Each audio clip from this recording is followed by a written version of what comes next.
This is the news on top of the hour. Live from our studio in Georgetown. Kaieteur Radio, 99.1 FM.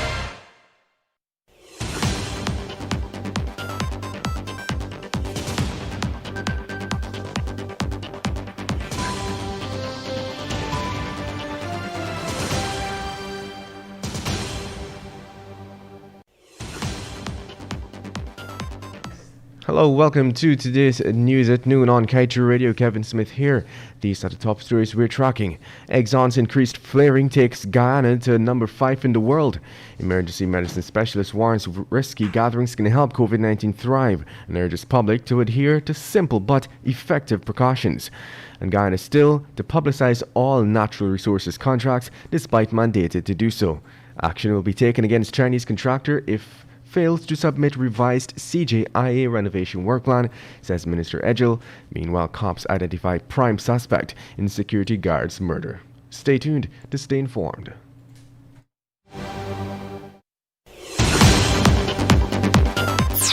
Some things in life are better together, like pepper pots and bread, like listening to oldies with your granny on weekends, like mashramani and costumes, like secret texts between best friends, like a road trip, and playing songs on loud. At Digicel, we're bringing together more of all the experiences you love. The best and widest variety of music, podcasts and local radio, cloud storage, messaging and more. Welcome to Digital at Digicel. Digicel. Better together. You don't have to be a fountain of knowledge to help children with their schoolwork while they're at home. But you do have to be caring, understanding, loving, and patient. It's an unsettling time for everyone, but children still need a safe and secure environment. So don't overwhelm them with endless news items or problems. Keep them gainfully occupied and amused, exercised and rested. Protect our children. A message from the Child Care and Protection Agency, Ministry of Human Services and Social Security, and UNICEF.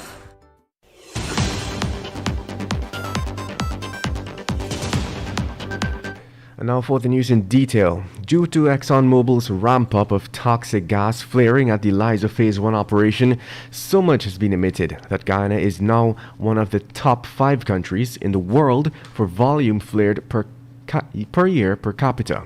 Now, this is a new development and from our last September calculation, which had placed Guyana at 6th place.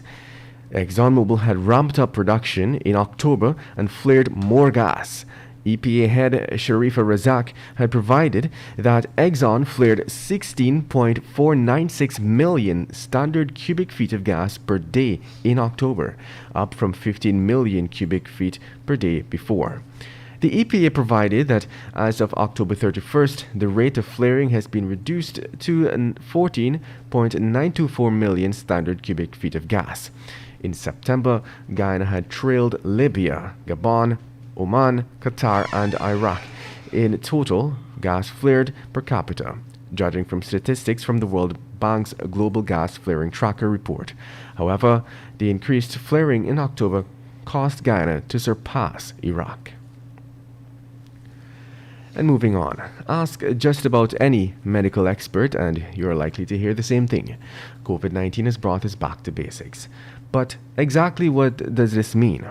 With the advent of the pandemic and moves to engage efforts to reduce its contagious and deadly impact, experts have concluded that the disease is one that can be greatly kept at bay by employing basic tactics. But what has become discouraging, especially to medical experts, is the fact far too many people have viewed the precautionary measures as too simple to be effective. This is according to Dr. Zulfikar Box, an emergency medicine specialist. Even as he pointed to the fact that being responsible and keeping clean should be 2 qualities of any decent human being, Dr. Box noted that the novel coronavirus has shown that people do not readily possess such qualities, even in these modern times. The pandemic, he noted, has essentially shown how weak humans are as a species. And moving on, as part of Guyana's requirements as an Extractive Industries Transparency Initiative member, it is mandated to publicize all natural resource contracts. It is a requirement that the EITI report documents the government's policy on disclosure of contracts and licenses that govern the exploration and exploitation of oil, gas, and minerals. Now, this should include relevant legal provisions, actual disclosure practices, and any reforms that are planned or underway. What is concerning, however, is that Guyana has only made public those contracts of the petroleum sector, while contracts for the bauxite, timber, gold, and diamond sectors remain secret.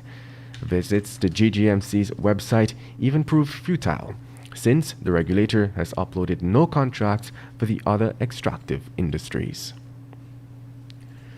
And moving on, Chinese contractor China Harbour Engineering Company has been asked yet again by the government to prepare a revised work plan for the Chedi Jagan International Airport renovation project. However, if the contractor fails to do so on this occasion, strict action will be taken.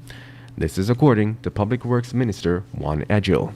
When asked what are the possible actions that can be taken against the contractor, the minister said he was unable to do so at the time.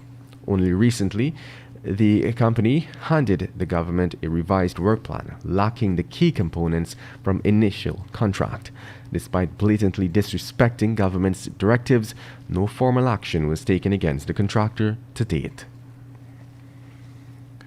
Let's tell you now that detectives have identified a prime suspect in the murder of a watchman who, before dying, told his son to check the security cameras. 43-year-old Bharat Das of Forshaw Street, Albertown, was found at around 5:30 on November 6th last by one of his sons lying on a blood-soaked cardboard behind his workplace at Medicare Pharmacy, located at Newmarket Street, Cummingsburg, Georgetown. We had reported that 3 individuals last seen with Das were arrested. Police did not say whether the persons arrested were identified from the security cameras, which Das told his son to check. Nevertheless, we were told by Commander of Region 4A, Simon McBean, that one of the individuals in custody has been identified as the prime suspect. It is 12:07 coming up after the break. International partners to help streamline Guyana's organ transplant legislation and a COI into 2020 elections vital to transparency and rule of law, says the U.S. think tank. And of course, coming up also is your COVID-19 update. This is GHK Lal inviting you to join me weekdays from Monday to Friday on the National Outlook for commentary on a range of issues. Immediately after the 12 noon and 7 p.m. newscasts on Kaieteur Radio at 99.1 FM and 99.5 FM. Looking forward to you sharing in the conversation.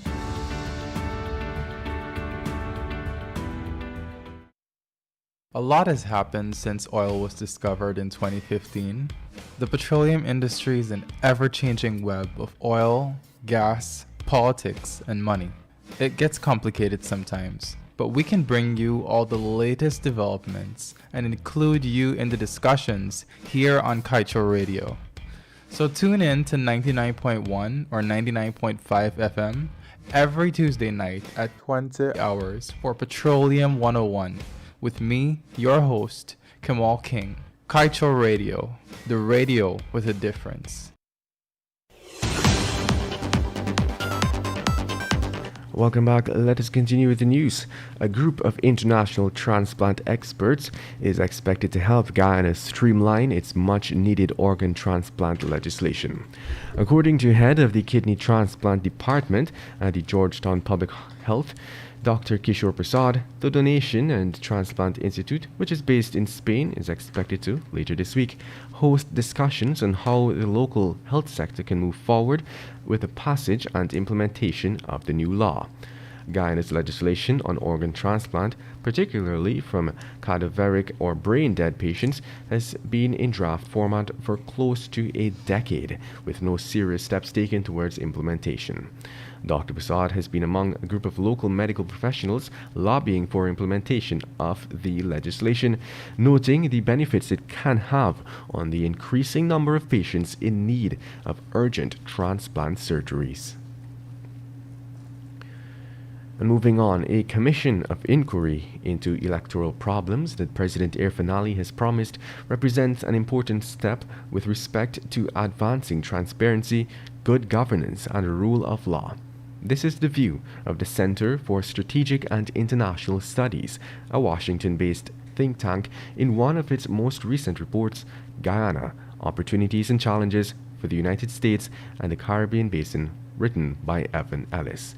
Ellis was keen to highlight that there is a risk that those targeted by such an inquiry, with possible criminal charges for wrongdoing associated with the election process, including CEO Keith Winfield, will try to misrepresent those actions to their supporters as the criminalization of political opposition, fueling further political polarization. Let's tell you now that the alleged Ponzi scheme operators on Friday announced that no one will lose their investment. This announcement comes even as the operators are slated to meet with heads of the state agencies that are currently investigating them. The principals of accelerated capital firm Yuri Garcia Dominguez and his wife Atika Ishmael are accused of running a Ponzi scheme that bilked 17,000 Guineas of billions of dollars. The release stated that the company's legal team was instructed to write to all state agencies involved in the investigation. Same was done, and according to the release, the request to meet with the head of the agencies was acknowledged. The company is currently waiting on an arranged meeting to be facilitated on behalf of all parties, as thousands of investors are still to be repaid. Let's tell you now that the trafficking in persons operation has led to the discovery of 49 Venezuelans, several of whom have been identified as victims of trafficking in persons, or TIP. The operation was conducted on Friday night by 3 senior officers and ranks of the Ministry of Human Services and Social Security. According to a report, the TIP operation was carried out in Parica, Region 3. The first discovery was made at Moti, a guest house, where 9 females were discovered. The team then searched Razan Hotel, and 14 males, 26 females, and 2 children were found. According to a statement from the ministry, the suspected victims and survivors of trafficking in persons are never placed in police custody, but are instead safeguarded by the ministry's Counter-Trafficking in Persons unit. And moving on, the newly installed Adoption Board, which falls under the purview of the Ministry of Human Services and Social Security, has already begun the processing of adoption cases that have been left unattended for a few years. This is according to the ministry, which has named the newly appointed board members as Director of Child Care and Protection Agency Anne Green, Sylvia Conway, Vanessa Ben, Subhadra Sukai, Dwayne Adams, Sarah Ibrahim, and Anuradha Prasad. It is now time for your COVID-19 update. According to Worldometer, the number of worldwide coronavirus cases has reached 55,011,106, with deaths at 1.3 million and recovery cases at 38.2 million. A 47-year-old female is the country's latest COVID-19 fatality. According to the Ministry of Health, the ministry announced that as of Saturday, November 14th, one more person who tested positive for the novel coronavirus died, taking the total number of deaths to 139. The deceased is from Region 7. And coming from CNN, Moderna said today its coronavirus vaccine is 94.5% effective, similar to early results released by Pfizer last week, making it the second vaccine in the US to have a stunningly high success rate. The US surpassed 11 million cases, with 1 million recorded in less than a week, as the virus spreads at an unprecedented speed. The end of the year is sneaking up. CNN spoke with medical experts about holiday travel risks and when you really should skip it altogether. If anyone is displaying any symptoms associated with COVID-19 or need any additional information, kindly contact the COVID-19 hotlines 231-1166, 226-7480, or 624-6674 immediately, or visit www.health.gov.gy. And that brings us to the end of today's News at Noon. I am Kevin Smith. Thank you for listening.